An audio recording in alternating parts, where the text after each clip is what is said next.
Ano nga ba ang ibig sabihin nito?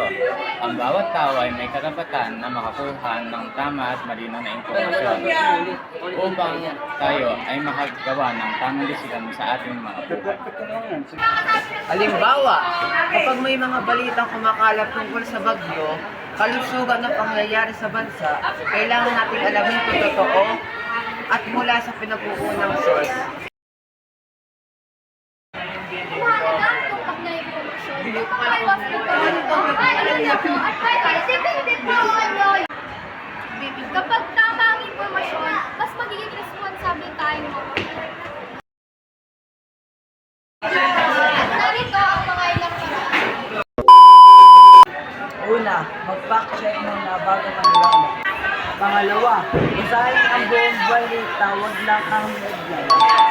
Pangatlo, tumingin sa opisyal at sa mapapagkatiwalaang source. Pangapat, wag magpakalat ng fake news.